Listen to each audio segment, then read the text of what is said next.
வணக்கம். இது GDS views channel. Vinayagar அகவல் படிப்போம். நிறைவு பகுதி. இருள்வெளி இரண்டும் கொண்டிடமென்ன அருள் தரு ஆனந்த தழுத்தியன் செவியில் எல்லையில்லா ஆனந்தமளித்து அல்லல் களைந்தே அருள்வழி காட்டி சத்தத்தினுள்ளே சதாசிவம் காட்டி சித்தத்தினுள்ளே சிவலிங்கம் காட்டி அணுவிற்கு அணுவாய் அப்பாலுக்கு அப்பாலாய் கணுமுற்றி நின்ற கரும்புள்ளே காட்டி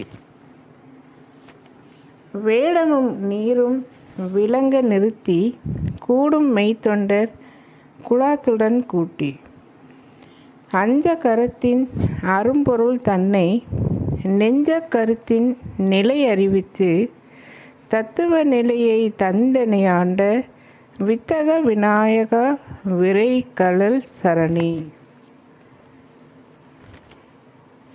இதனுடைய பொருள் இப்பொழுது பார்ப்போம். இருளும் ஒளியும், அதாவது புற உலகின் வேறுபாடுகள் மறையச் செய்யும் பேரிருளும் பேரொளியும் ஒன்றையே அடிப்படையாக கொண்டவை என்ற உண்மையை எனக்கு உணர்த்தி எனக்கு ஆனந்தத்தை அருளி அளவற்ற ஆனந்த நிலையை அளித்து மீண்டும் துன்பங்கள் தடங்கல்கள் ஏற்படாமல் தவிர்த்து அருள் வழியை காட்டி நாதமாகிய புற உலகிலும் சித்தமாகிய உள் உலகிலும், அதாவது தகரா காசத்திலும் சிதா காசத்திலும் சிவனை காணும்படி செய்து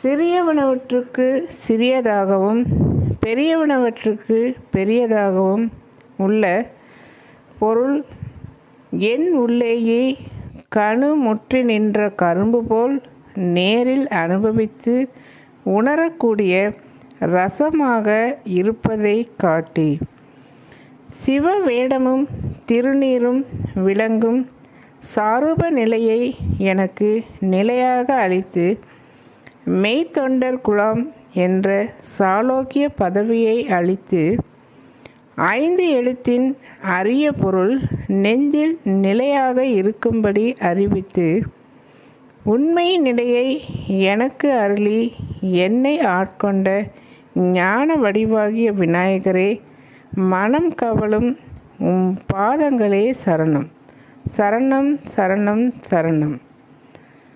விநாயகர் அகவலை என்னுடன் தொடர்ந்து படித்த ஜிடிஎஸ் வியூஸ் நேயர்கள் அன்பர்கள் அனைவருக்கும் எனது நன்றி. இத்துடன் விநாயகர் அகவலின் நிறைவு பகுதி முடிந்தது. ஓம் கணேசாய நமக. அடுத்து நாம் படிக்க இருப்பது மகாலட்சுமி தோற்றி. நன்றி.